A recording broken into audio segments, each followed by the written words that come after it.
are different taxes, right? We're talking about consumption taxes or indirect taxes that Ghana pays a lot of. When you put together all our taxation, our tax to GDP is still very low. So it is true that we have an inefficient tax system, and the government wants to raise our tax to GDP from 13 to 18.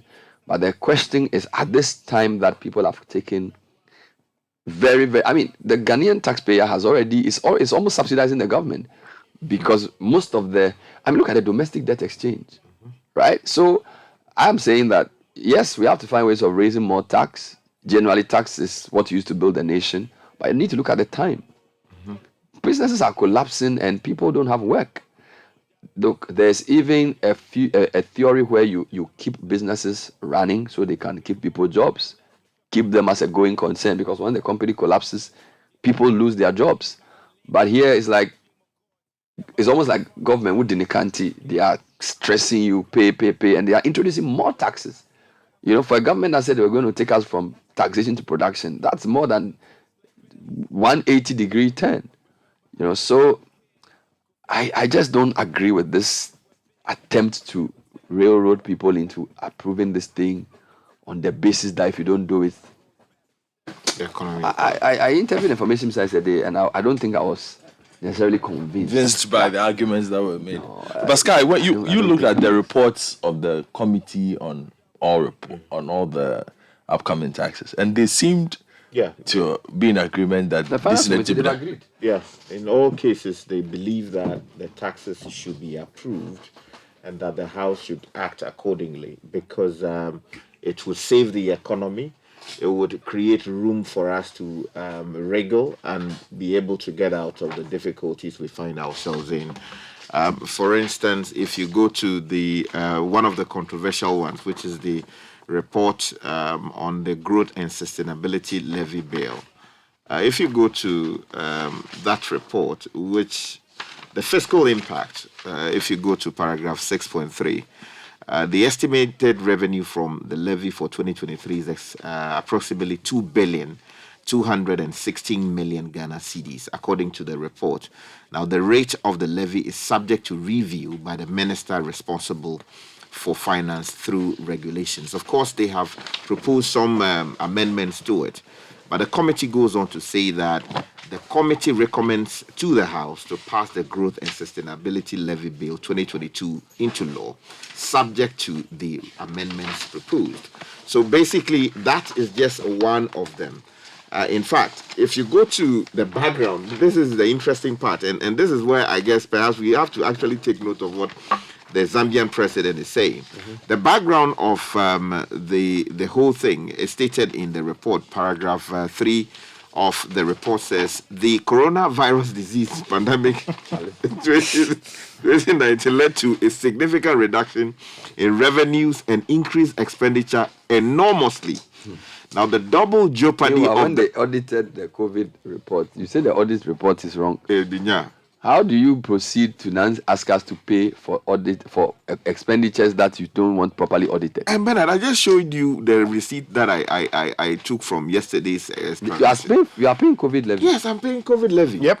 And the double jeopardy of the Russia-Ukraine war has also resulted in unprecedented global crisis, depreciation in currencies, and impacted living conditions and inflation levels. The Ghanaian economy has not been spared these shocks. Further interventions were required to raise additional revenue for national development and social protection for the vulnerable. The introduction of the Growth and Sustainability Levy is part of government's efforts to raise funds for carrying out these interventions. And basically, the contents of the bill highlighted here in the report, and it tells you about the various clauses, what exactly it is intended to achieve. And then if you go to, for instance, subject of the levy is to be imposed on profit before tax of the companies and institutions and on production in the case of mining, upstream oil and gas companies specified in the first column of the schedule to the bill. So this one seeks to rake in some 3 billion. No, 2 point something billion. So together it's 4 billion. Yeah, together it's 4 billion. But Bernard, because they actually even spoke about the COVID situation. You want to read that? I think that it will serve some useful purpose to actually mention this article and read. It's not long. All right. It's published by the Washington Post. It says Zambia's president, "You cannot eat democracy," and it says that I know the rough edges of an imperfect democracy. Until 2021, much of my adult life was spent in opposition in Zambia. Charges of treason and 15 stints in jail came with the role. But as the 2023 Summit for Democracy begins in Washington, D.C., co-hosted by my nation, along with the U.S., South Korea, Costa Rica, and the Netherlands, two questions are paramount in the global search to protect and rejuvenate the democratic process. First, what measures can countries around the world take to improve democracy within our own borders? And second, how can we collectively create the international conditions in which democracies will flourish? The former requires introspection. In Zambia, a national conversation has begun about our democracy. One-party rule came to an end in early 1990s, and we are still a young democracy forging our path. With an average age of 18, our citizens are also young. Few remember the struggle for a multi-party system. It is important my generation hear what democracy means to them. My two predecessors took an authoritarian turn. As mismanagement destabilized society, rights were suppressed to retain control.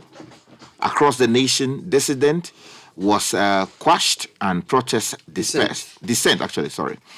To overcome rigging in the 2021 election, the people had to turn out in numbers beyond the simple majority required to oust the incumbent. Since then, my government has returned our democracy to health, shoring up the civil liberties the people demanded, the right of assembly, an end to defamation laws that challenge free speech, and removing the death penalty. But you can't eat democracy. Human rights may sustain the spirit, but not the body. That's a very important quote. Particularly in young democracies like mine, governments must deliver economically if they are to retain the people's consent. When multiple administrations fail to do so, this illusionment can grow not just with them, but with the process itself. That's democracy. Few will subsequently fight when it's on the line. I came to office with no illusions about the hurdles my country faced. In late 2000, at the height of the pandemic, Zambia became in late 2020. 2020, forgive me. 2020. At the height of the pandemic, Zambia became the first African country to default on its foreign debt, though the global crisis was not to blame. Let me just underline that. Let me read that again. It says that in late 2020, at the height of the pandemic, Zambia became the first African country to default on its foreign debt, although the global crisis was not to blame. And we're talking about COVID here. Reckless borrowing and profligate corruption had gutted the economy. When my predecessor took power, debt stood at 32% of gross domestic product. By the time he left, it had ballooned to 120% of GDP in this case. Before the election, food inflation had topped 30%, while annual inflation stood at 25%.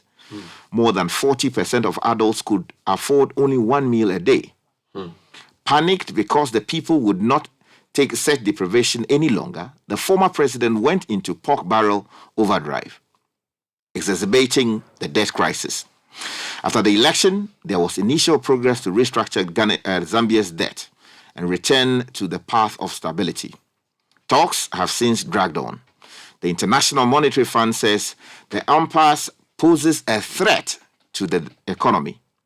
I would argue it is also a threat to our democracy. Zambia has undertaken reforms in anti-corruption, transparency, and management of public funds. Now, these difficult and potentially unpopular measures are required to restore credibility. But if citizens do not see democracy improving their lot, if no economic relief follows, the system will feel the strain. Of course, Debt restructuring is complex. In Zambia's case, it includes a variety of creditors from multilateral institutions and countries to private lenders and asset managers. Made pandemic, as the credit crunch took hold and the cost of borrowing rocketed, the Group of 20 established a common framework to deal with such complexities. It lays down a set of principles around which debt-distressed nations and creditors can come together to negotiate restructuring. But despite the reforms Zambia has undertaken, the format is proving cumbersome and bureaucratic. The resulting delays are putting pressure on the local currency. Prices are once again creeping up. The much-needed international investment is blocked. Perversely, the debt ran up by an autocratically deposed predecessor as stymieing a democratic government's provision of economic security for its citizens. Now, this system does little to strengthen democracies. This is not a gripe about my country's troubles. We are only the first in a long queue of nations in a looming crisis. According to the United Nations Development Programme, 54 countries are facing severe debt distress, and 25 of them are in Africa. More will enter the G20 Common Framework.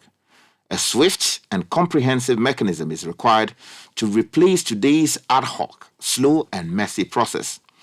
Without reprieve, many democracies will face existential pressure from the people. Let me read that again. Without reprieve, many democracies will face existential pressure from the people. There is a danger that widespread dislocation and instability will follow. Then the questions will begin. What has democracy done for me? Why this chaos? Do we need to turn to a firm, steady, but autocratic hand? These are the dangerous prologues to democratic unraveling. We cannot simply parrot lines about how democracy is good for citizens. It must be felt. Democracy is delicate. We cannot let debt damage it in the tongue. We can have a big discussion about this. I just, a couple of comments before I do my first interview. He's writing about his country, so obviously he knows more about his country than I do. I will say that, listen to the tone. It's easy to say you won't blame COVID because he's a new president. And he's blaming his predecessor for what happened. Now, if it was his predecessor speaking, his predecessor would have blamed something else. It's very similar to Ghana. Somebody takes over, all the problems were caused by the previous government. Number two, democracy is not on trial. It's bad governance that's on trial. Governance is what we want. Whether it's delivered by an autocrat or a democrat, it must be good.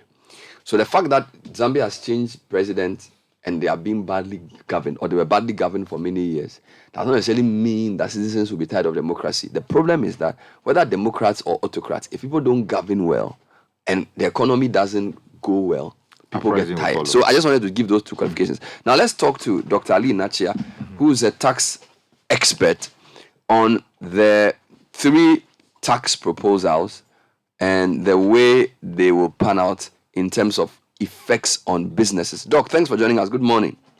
Good morning, Bernard.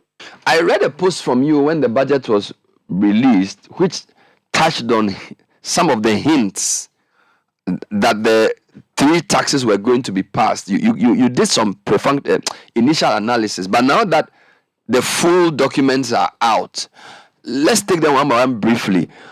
The excise one has annoyed the Food and Beverage Association quite a bit, and the GUTA as well. What is that excise tax amendment trying to do, and why are the beverage organizations so upset by it? Okay. Thank you very much. I think one thing we usually overlook is the fact that taxation plays several roles other than revenue mobilization. When you talk about taxation, most people quickly think that government wants to raise revenue. If you look at the excise bill, the idea is one of the roles taxation plays to try to control certain spending or consumption in an economy. if you look at the memorandum to the bill, it seems to have a health impact of trying to look at sugary drinks and all those that can lead to diabetes and all those diseases or illnesses, and to be able to reduce government budget in terms of that segment of healthcare. But the challenge is that it's not only the tax you can use, it's one tool you can use to ensure that the production of it is reduced. But the point is, what then are our other institutions, like the Food and Drugs Authority and other agencies that are to ensure that certain products retain certain content criteria, not to get us into those kind of illnesses? Because if you put on the tax and the people have the taste for it, they will still consume, and you may not be able to achieve the main reason why you wanted to use the excise tax to achieve. So those are the issues that I'm looking at. Now, as to why they are angry, it's because, as they keep telling us, there are so many multiple taxes on their sector. And that is why I keep saying that if we want to introduce a tax, we need to find out what existing taxes are there in that sector. Are any of them still relevant to be removed, revised? So if we were to go and increase it, we discuss with them, is it amenable to you? Okay, if this is not what you want, what is your proposal? So in tax imposition, that kind of engagement is very important. It does not matter whether after discussion he says, I won't agree. At least he's still been put on notice to restructure his cost elements and be able to be profitable. That to me is their worry. One, the engagement, and two, the multiplicity of taxes in their sector.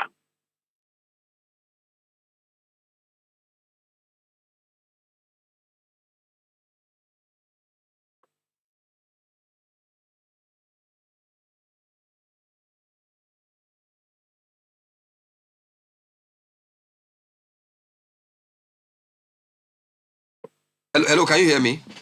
Hello, yes, I can Yes, hear you. I'm saying that whilst I agree with you that the excise duty has other possible motives other than revenue, the communication of government is what has led us to the conclusion, because according to government, all three taxes together will raise us about 4 billion cedis, and they're using a fiscal gap they want to fill as the reason. But I take your point.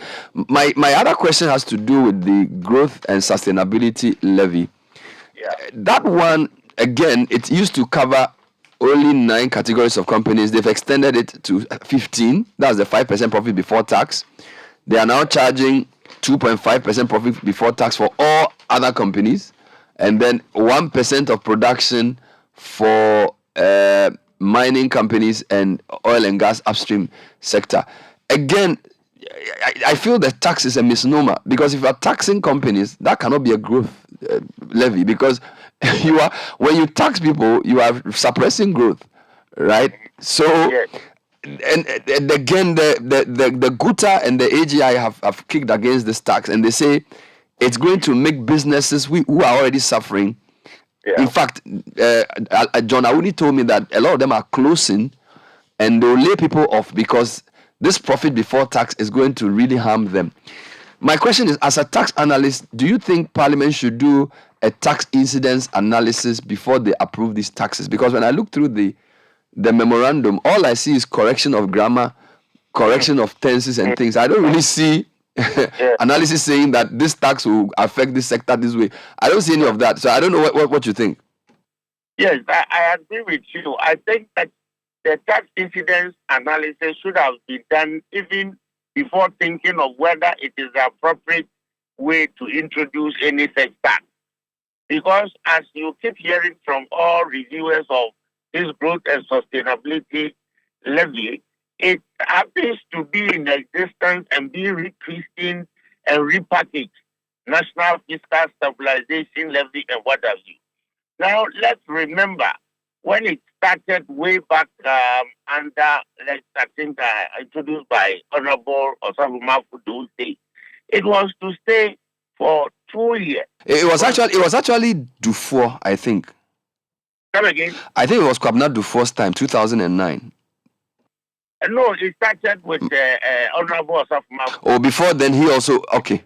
Yeah, it was there, and it was also the same. A new government having, as is always stated, inherited a moribund economy, and all hands should be on them to rebuild the economy. So that makes it appealing to all businesses. So they are prepared to sacrifice and contribute. But when the sun sets, that means you're giving it 2-3 years. If it is up, the best is to abolish it. But it keeps being extended, and name changed, and now we have this. The question is this. Remember, if in any crisis you introduce a levy, then very soon there will be a levy for everything, including the air we breathe. Why do I say that?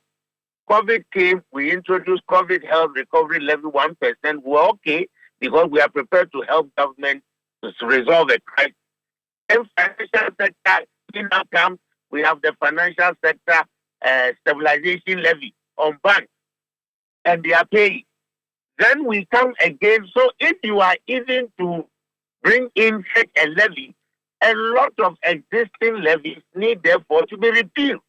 Because if it is replacing, we need to see so. Now to talk about it being extended to other sectors, if I take the extractive sector, for example, mining and petroleum, it's 1% on their turnover. Remember, we are already taking a royalty, which is also 5% of their turnover. So for me, if you sit down with the industry and agree, I want to increase royalty from 5% to 6%, you will get the same impact. But the interesting thing that the incidence analysis would show is that if you take the royalty, it is a cost of production. So it is deductible as an expense in arriving at the profit before corporate tax is paid. But if you make it a levy, it is not an expense, it's not deductible. So it's a sunk cost. And that is where businesses are saying it's going to increase my cost by that percentage because I can't recover it. It's not an expense. It's not a cost. Just as we decoupled debt fund levy and national health insurance levy from the VAT and made them straight levy, that led to a cost buildup. And today, like we keep saying, if you look at the rate of inflation, it didn't just jump up. It is a gradual creeping event of this multiple costs. Because when you cannot pass on the cost, you absorb it.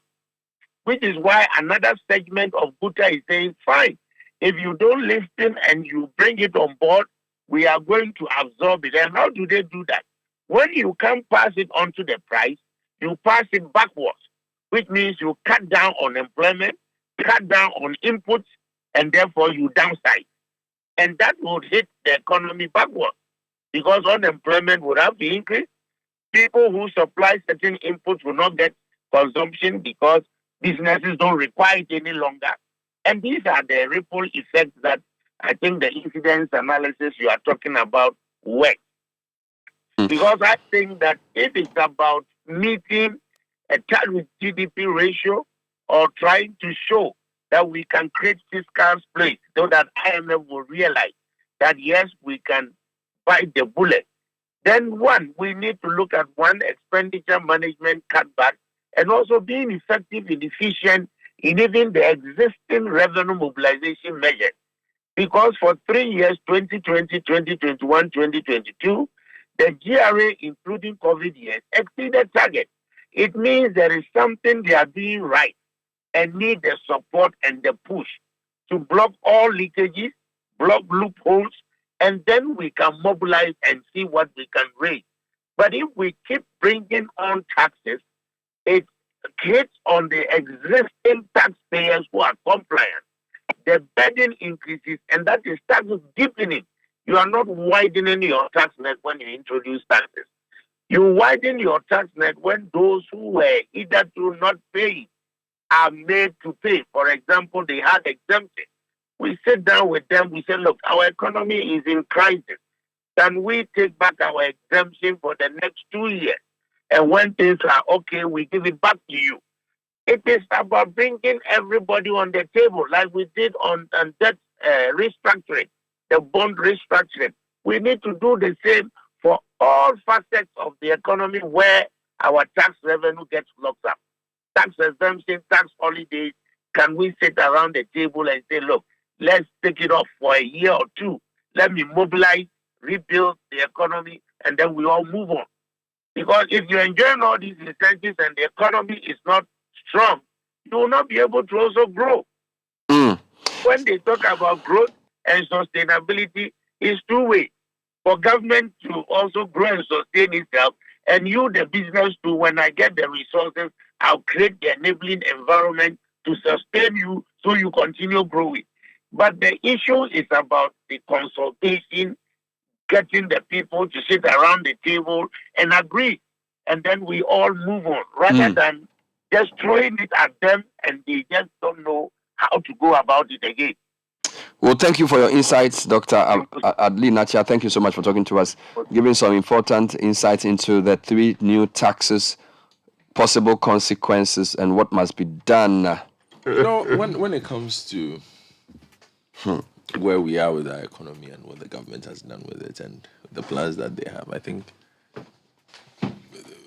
there is almost unanimous acceptance of the fact that this government has not done well and has also not listened to plans or alternatives that many perceive are best placed to help at least give them some wiggle room, and that's I recall during Bernard's interview with the Deputy Finance Minister, for instance, when he brought up some of the proposals that the private sector people, Senor and his people, discussed with Mr. Arkest and said, okay, we could do these things. You take from us. You also stop these. You cut down these things. And he said, oh, we have made some cuts. What did you cut? NACOP, which had expired. No, NAPCO. NAPCO, which had expired. And we all know the issues with NAPCO even at the time that it ran.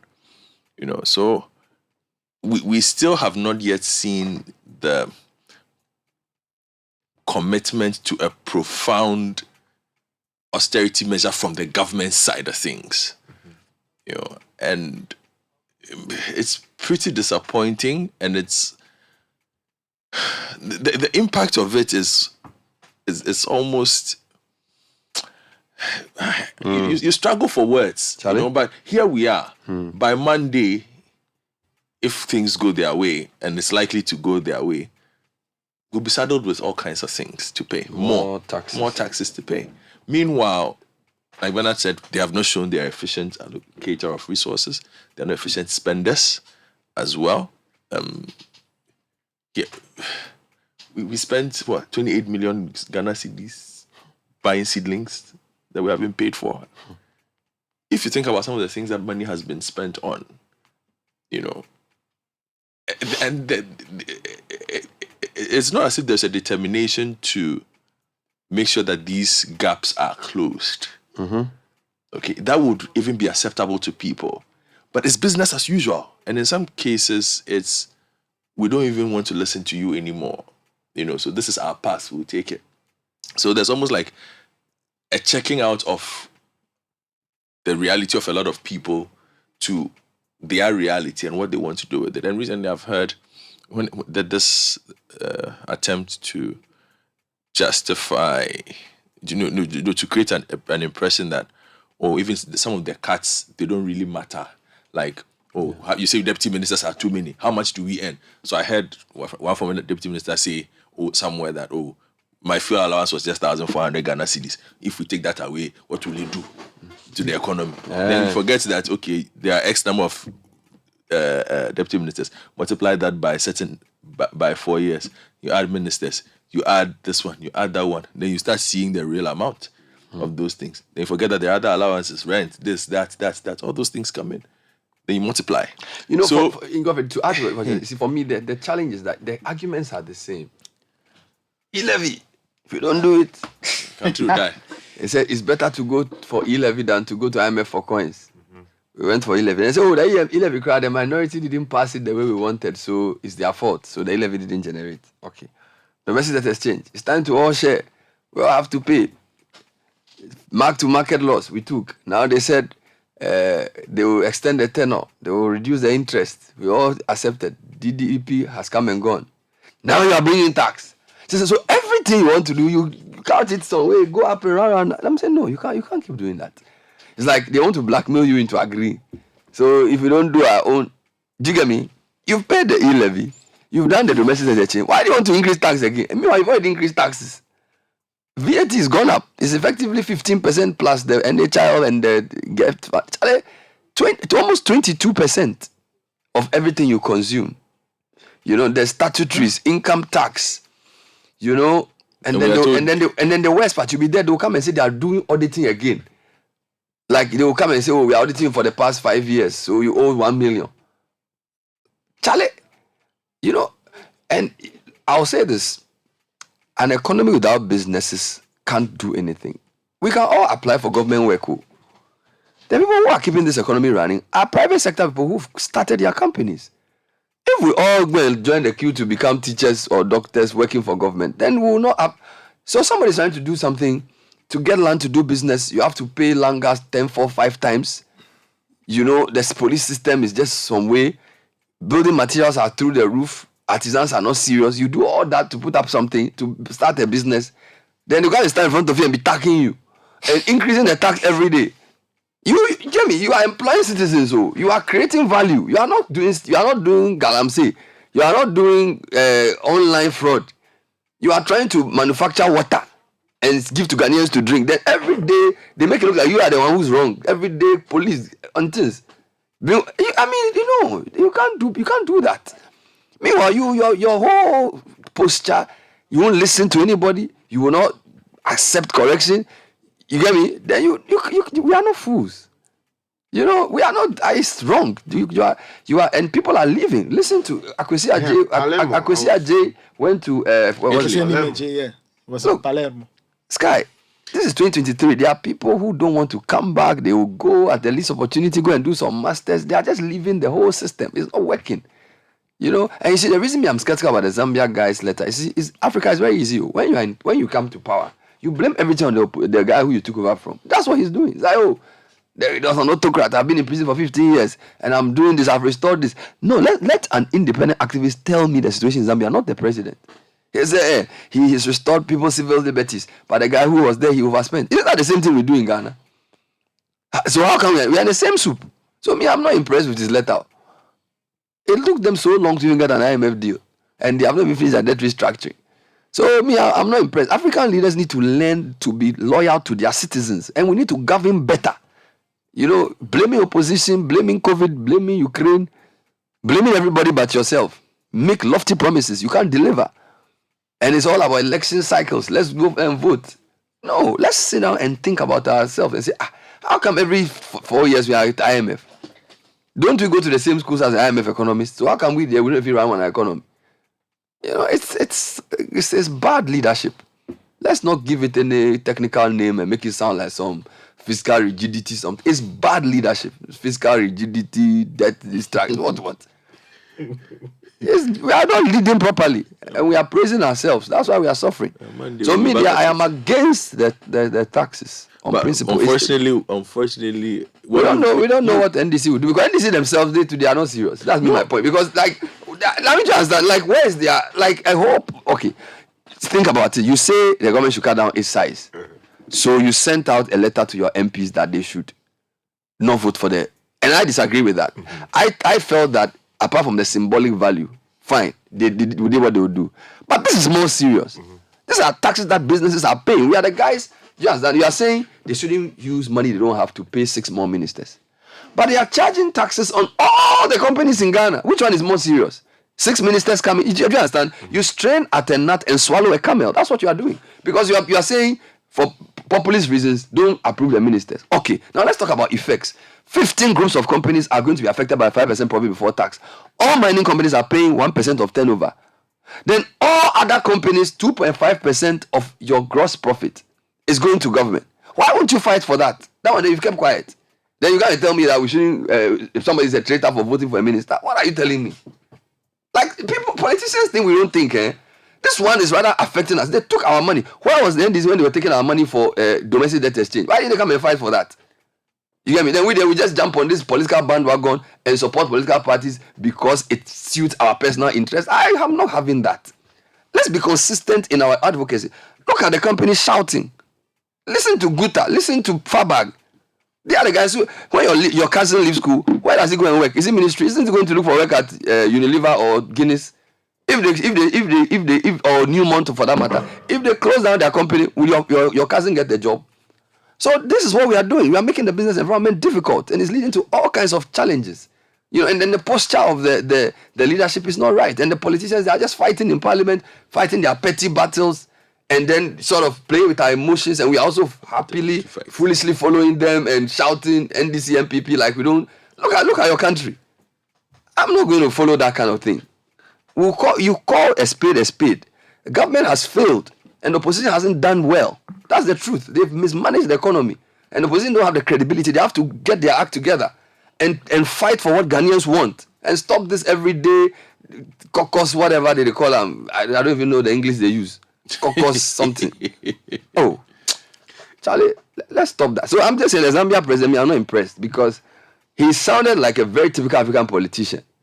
Paint a very bad picture of his predecessor, then define his own narrative of what is happening, and then try and woo the international community to give it some nice poster name and say Zambia is a reformer, Zambia is doing well. Why do I need to come and tell me I'm doing well? Don't have the sense to know I'm doing well. Why do I need you can tell me I'm doing well? Then we are happy that somebody from Betin can tell you are doing well.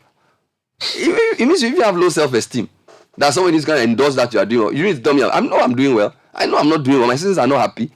The problem is that we are not thinking long-term strategically as Africans. And we are still living as if we are living in 1965. We don't know that the world that we are in is the person who thinks deeper who wins. You understand? Look at China and US. They come here, they are investing in technology, they are investing in education. We are still using schools to do propaganda. Like, why are you... look, you think the Chinese who go to America to study, they don't have investors in China. They want to win. They want to understand the way the world works. They want to be respected. What do we want? We want to buy an extra V8, build a house in some place, and just marry an extra wife. That's what we want. That's why we are not progressing. And we are so parochial and so tribalistic and so politically vindictive that you cannot succeed like that. There has to be a change in the way you think about your reality. And we are not getting that. So we'll do this merry-go-round, rigmarole. Friday we'll go parliament. Yeah. Monday we are back here. It's this guy. You're not going to go anywhere. And frankly, I'm tired of it. I'm frankly tired of it. Is it the way you sound?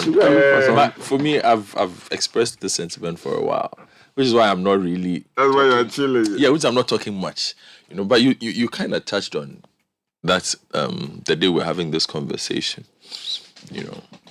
I get disappointed when we don't hear too much from even the entities themselves that will be the most affected by this. They will finish you. Yeah, but either way they'll finish you. Either way you are finished. So you better speak. Yes, either way you are finished. They pick their battle. No, you see, and I think they have to focus on what is more. No, it is the biggest problem we have, Bernard. Hold on, let me just see. I think sometimes that's why we are here to talk the way we talk. Mm-hmm. Because you see, a business leader can talk to you. I'm not talking about just business leaders. I'm coming on. And no, you see, because for them, if you're a business leader with 400 employees, with GRA on your neck, you don't leave your air and kind of sit on radio and be fighting government. No, but it's not the only place you can fight. Yeah, so what do? Build the business first. So most of them, they are like... You are building the business and they are going to tax the life out of that business. Yes, so you have to pick your battles. You have to choose where you want to stand. But they don't fight any battle. Oh, they do. Which ones? Bernard, the battle to remain in existence is a very big battle. To do business in Ghana and survive, Bernard, it's a serious battle. You see, Bernard, the biggest problem of our political superstructure as it is now, is the fact that you need to hold a party card to survive. At some level. At a significant level. As a business leader. Bernard. Oh, some businesses are doing well without political cards. So they just bribe enough people. If That's the fact. They are not doing any politics, anything. They go with the winner. Bernard. So when elections come in, they'll go and collect money and give them. Sky, you see, let me tell you, these are the realities. Yes, but it's the reality I'm telling you. If we do a listing of the top 100 companies in this country, local, I'm not even talking about those who have come from abroad, the local ones. You and I and everybody else, although people normally like to behave like ostriches, will tell you which political party everybody belongs to. And Bernard, you can say it is true. You know, we refuse to say it. We will tell you which political party everyone. That is why. So you see that most of the businesses operate in a certain way. So the businesses don't grow organically. They are yes. Politically they are doped. Exactly. I think you see. I disagree. See, when you say if you take the top 100 companies, we can tell you where all of them are. That's not true. No, I'm saying look. I'm not doing a club of 100 something. Yeah, I'm just saying that they are very good companies in Ghana that are not politically affiliated. Bernard, unless you're talking about the businesses like the businesses that come as a consequence of parties coming to power. No. There are some because you see, we are on air, so we have to be careful. There are businesses, which is why I have not. There are businesses that we've known for years that are not on any political party side. They are doing well. Is MTN on any political party side? But it's not Ghanaian. It doesn't matter. But they are doing business well. No, but I distinguish between the guy. One of the best guys running MTN. One of the best brains in MTN is Ebenezer Asante. Yes, I know. Unilever. He's one of the former VP. Yes, and he's a Ghanaian. Was based in Joburg for a very long time. I can tell you that the success of MTN in a lot of Africa outside South Africa is due to him. It's due to him. He's a Ghanaian. Trained. He went to St. Peter's. He went to Legon. Yeah. So you see, the problem is not. I understand what you're saying, where the political parties overreach, and I think it goes back to the financing. But I'm just saying that, in agreement with you, we just have to learn to speak the truth. We have to be true. That's the whole point. But we are saying the same thing, but ways. No, but speaking the truth becomes difficult when your hand is in somebody's pocket. That's why you should try and raise your own financing independence. How are you raising the finance in this system? You see, that's the point I keep making to you. Why can't you raise it independent of that system? Bernard, the banks... Why are you saying political parties give us money to run our businesses? No, but or they give you big breaks and contracts? The way our system has been designed, the superstructure's designed is such that, for instance, look at how you've been complaining about interest rates in this country. Yeah. And how banks don't lend to small businesses and startups in this country. Mm-hmm. Why is that? Why has that status quo remained? Oh, how much time do you have? But you see, because so in a lot of places there will be significant conversations between the business side of things and the banks, who will say, look, you are stifling us. The government will come in and say this and this and this. This would affect this. But we have been able to divide ourselves alongside blue and white and red and green, black and red. Okay. To the point where, in my estimation, point where there is no honesty in standing up to say, oh, this is the problem, let's do this. Because as soon as the biggest person who might be able to lead that fight at that moment, it's his government that is in power. Okay, let me. So he cannot say it. Let me show you my departure. See, I am not saying that partisanship and lack of honesty is not the problem. But partisanship is a consequence and not the cause of our problems. The problem is bad leadership. That's what I'm saying. If your children are divided in a house, if you have 3 wives and your children are divided and you're always fighting, the problem is not because you have 3 wives. The problem is because you're a bad man. You are not running the house well. That's why they are fighting. Do you understand? That's what I'm trying to say. So don't blame the consequence of the bad leadership as the problem. But our political leaders, everybody's bad though. They run a divisive, exclusive, winner takes all system, which is what has created the type of businesses you are seeing. So the problem is not the businesses that have perpetrated this, it's the leaders. The way they lead is what has led to the type of business you see. Yes, but so I am not saying that what you are saying is not a problem, But I'm saying if you want to solve a problem, go to the root cause. It's leadership. No, but you see, it's leadership that has caused the problem. It's not the political affiliations. But Bernard, because there are political affiliations in every country. Even in the most respected democracies, there are people who vote based on where they are from. Yes, but Bernard, so that in itself is not the problem. But Bernard, but when you get to lead them, how do you lead them? How do you unify? What do you do with the mandate?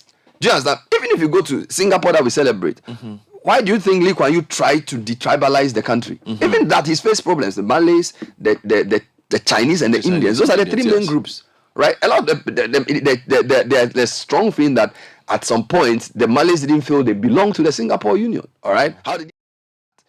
Okay, so my point is that the issue of people's partisanship and things is there. But look, Singapore came to Ghana, right? Right now, they are Singapore. One of the biggest businesses in Ghana, Wilma, is Singaporean. In 1963, Kwame Nkrumah, Lee Kuan Yew, and Hufebuanyi, you can call them contemporaries. What did Lee Kuan Yew do different that Kwame Nkrumah and Hufebuanyi did not do?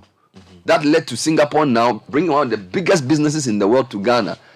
They have palm plantations the size of the Western region all over the world. Getting everybody on the same page.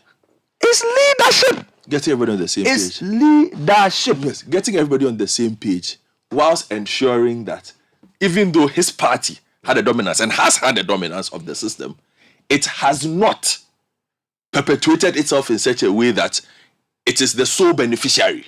Leadership. Leadership. No, but which brings me to... So... It's not the Singaporeans who woke up one day and they were so smart that they said, we want Lee Kuan Yew. No. Lee Kuan Yew happened by some, you can call it chance of history, to be the leader at the time. And the decisions for a very long time too. And the elite took. So it's not just one man. The elite, there's something called elite consensus. And which is I'm going back to Parliament. What have our elite agreed on? They've agreed that they will do ex gratia as an example. They sack you from, you've been in Parliament for almost 20 years. When they're coming to discuss parliamentary revenue, hey, Sky, go. I was in Parliament with Sky one day and they were coming to discuss. They say, hey, Sky, you won't bring your things here. They drove them out of the place because they met. So there's consensus. A lot of people think, so this is my point. The NDC and MPP, they are not fools. So they are divided externally, but very well linked internally, which is why they will vote for this tax bill. They know what to do to vote. So the point is that, and when I say leadership, I'm talking about the elite who have the mandate, they have the power, they have the position, they have the education, they have the media. What they choose to do with it is what leads the country where it is. So let me ask you a question then. In that regard, what is the obsession with our elite then? With politics? Self-preservation. Politics is the tool to keep us where we are and to keep them where they are. Yeah. Politics is the tool. Don't you listen to Yao Graham carefully. He was speaking to me on point of view, and he was saying that when Rollins started, a lot of the intellectual people were like, "No, Rollins, we no go agree." After the model he built made the thing so attractive that a lot of the academics came to join the party to legitimize it. So he said, for example, that when he was doing politics, his Professor Mills, who was at the time in the university, about you, fine brain like you, why are you doing this thing? Let's teach. But after Rollins created the political system, and of course this argument is more from a point of view of political system in terms of like he calls it the neoliberal political order. He said the thing became so comfortable, the thing became so attractive that even Mills was attracted to come to the center of it. It's leadership, okay? So I am saying that a couple of things. My reflection, I have to be a better leader. We have to raise better leaders. We also have to hold our leaders accountable. But we ourselves, we are not perfect, all right? And because of the way the world is, we have to work 10 times harder, right? But it starts with telling the truth and doing frank and open discussions like we are doing. For radio, you have to say, look, you know what? There are consequences you face for saying some of the things you face, but we'll all die anyway. So let's just do that. Let's get a generation of, when I went to the bazaar, I'm happy 12-year-olds are listening to me. They are listening to the kind of conversations we have about leadership. Right? And they will ask the other. Some guy was listening to my show and he was saying something. And they said, you see, the thing the man is talking about, that you are sitting and you don't do anything. And they're sitting there, you are eating, watching, you are listening to the radio, you don't do anything. That's what his daughter told him. Oh, yeah, I was firing on him. And the guy was like, yeah, Bernard. And the man said, look at you. You are the kind of citizen he's talking about. It's good. You see, until we change the way we think and until we lead better, we don't have a chance. We don't stand a chance, you know. And I always see things from that perspective. I'm not trying to say we should go and become some Kwame Nkrumah or something. get, and at least on something I agree with Sata. What's the name of the guy? The Zambia guy. Give your citizens a better life. That's what All right. democracy should. So you have all this, like you said, 30. You owe seedling planters. Why do you need to spend 38 million on seedlings? Whatever for seedlings. Go to your constituency near the sea. See how people live. Affordable housing. You say it's $40,000. Are you serious? People don't even have proper places to live. But when they come, because they are from your region, you have I'll vote for you. That's why you suffer. You see, you suffer because you are perpetuating and endorsing their wickedness on you. Because they are from your hometown. And because you are so parochial, I think that the only person who can win elections is from my hometown. For God forbid. So you see, that's why. So you live in that shack and still be bigoted and still. They use your desires against you. And you hail them and you pay them a lot more money. That's what you're doing. And you give them airtime. Every day you put them on air. You give them allotted seats on your radio show. They come and sit there and just spew whatever they will spew. As if they have a divine right to be. Our politicians are the only people who have to talk in Ghana. That you have to frame a show that every day they come and talk. Where are the lawyers? Where are the doctors? Where are the teachers? Where are the farmers? It's the only politicians. Somebody has left. He hasn't even gone to done work before. Every week he's on radio talking. Are you serious? What is he talking about? Because he's the NDC communication manager. You must be joking. You are not serious. You are not ready to develop. You are talking about roads. Where are the engineers? Because he's done policies on campus, therefore he has the divine right to come and sit on my show. Not here. But that's what we do all over the country. And we listen to them more. Talk shows that bring political talks. We sit in our office quietly with our radio, we put and listen, and then we'll be texting in because they are like, you're not ready to develop. You are not serious. If we don't tell you that way, there's no other way you can say it. You can do everything you do, pray all the prayers you pray, you'll still be where you are. Because at the end of the day, time will show that you were wrong. 100 years, 60 years of independence, if you don't, the evidence that you are doing it right is that things change. If things don't change, you are doing it wrong. So Bernard, for the past 66 years or so, we've not had a leader capable of turning the Ghanaian situation around. That must be an indictment on the generality of our people then. Charlie, next time we'll come and do the next interview. Right? Anyway. I'll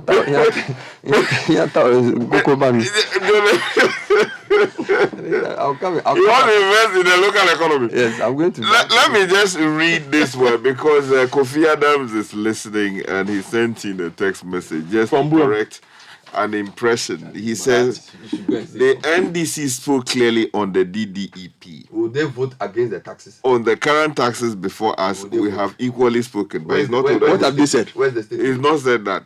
Maybe the media is not or was not willing to carry what we said enough on these taxes. So where is the letter from General Mosquito on these taxes? Maybe you the same letter that said they shouldn't vote for the minister. You forward it to me, maybe if there's one. The ministerial approval had human beings directly involved. That made it good discussion. But with taxes, who will be talking and willing to be carried along? Which one affects more people? The taxes. So why haven't they issued a statement on that one? They said they have issued a statement. You should send it to us. We'll read it. We are waiting. Yeah, so he's listening, so he would I'm sure he would do the honorable thing. But just to help the discussion that the NDC has spoken. I mean, spoken where? No, we haven't heard. They will vote for the thing you watch. Oh, they'll pass it. They'll pass it. I want to be surprised. Oh, they will even pass it higher than the thing is even implemented on April Fool's Day.